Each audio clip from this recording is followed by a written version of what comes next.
प्राचीन समय की बात है, जब पृथ्वी पर राक्षसों का अत्याचार बढ़ा हुआ था और देवता भी उनसे त्रस्त थे। तब सभी देवगण एक साथ मिलकर भगवान शिव और माता पार्वती के पास पहुँचे और प्रार्थना की कि हे महादेव, हे जगत जननी, आपके पुत्र गणेश ही विघ्नहर्ता हैं। उन्हीं की शरण लेने से ही हमारे कष्ट दूर हो सकते हैं। तब माता पार्वती ने मुस्कुराकर कहा, निश्चय ही मेरे पुत्र विघ्न विनाशक हैं, परंतु उनका स्मरण और पूजन विधिपूर्वक करना आवश्यक है। इसी संदर्भ में एक कथा प्रचलित है। कथा इस प्रकार है, एक नगर में बहुत ही धर्मनिष्ठ ब्राह्मण दंपत्ति रहते थे। वे रोज भगवान गणपति का पूजन करते थे, लेकिन उनके घर में संतान सुख नहीं था। संतान की चाह में उन्होंने व्रत करने का संकल्प लिया। एक दिन ब्राह्मण पत्नी ने संकष्टी चतुर्थी का व्रत किया। उसने दिन भर निर्जल उपवास रखा और रात्रि में चंद्रमा को अर्घ्य देकर गणेश जी का पूजन किया। उसी रात्रि स्वप्न में भगवान गणेश प्रकट हुए और बोले, माता, तुम्हारे व्रत से मैं अत्यंत प्रसन्न हूँ। संतान सुख शीघ्र ही तुम्हें प्राप्त होगा। ऐसा कहकर गणेश जी अंतर्धान हो गए। समय बीतने पर उनके घर एक पुत्र का जन्म हुआ, जो अत्यंत तेजस्वी और विद्वान निकला। इसी नगर में एक धनी वैश्य भी रहता था, जिसके पास धन वैभव सब कुछ था, परंतु उसका पुत्र हमेशा बीमार रहता था।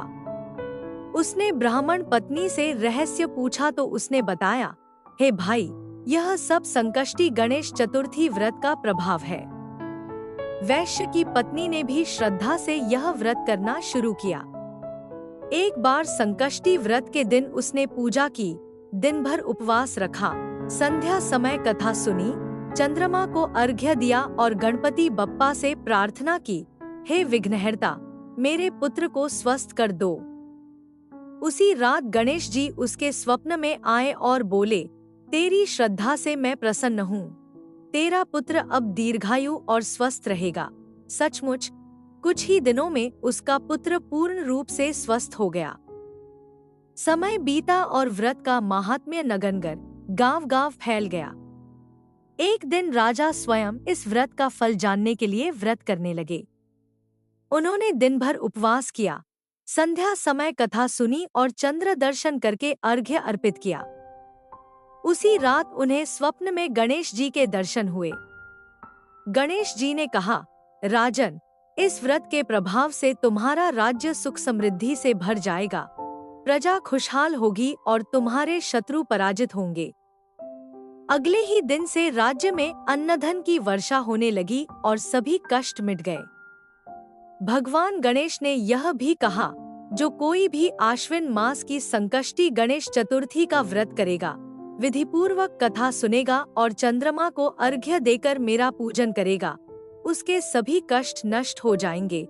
संतान, सुख, धन, आरोग्य और समृद्धि प्राप्त होगी।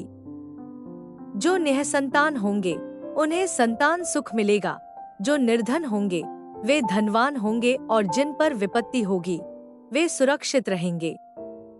अंत में कथा का फलश्रुति इस प्रकार कही जाती है, संकष्टी व्रत करने से हर विघ्न दूर होता है, मनोकामना पूर्ण होती है और गणेश जी सदा अपने भक्तों पर कृपा बरसाते हैं।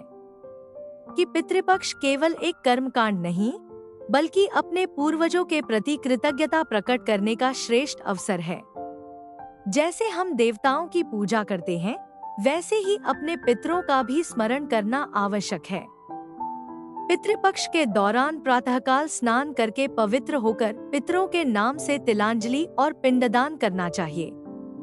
ब्राह्मणों को भोजन कराना, गौ, कुत्ते और कौए को अन्न देना चाहिए, क्योंकि इनके माध्यम से पितर संतुष्ट होते हैं।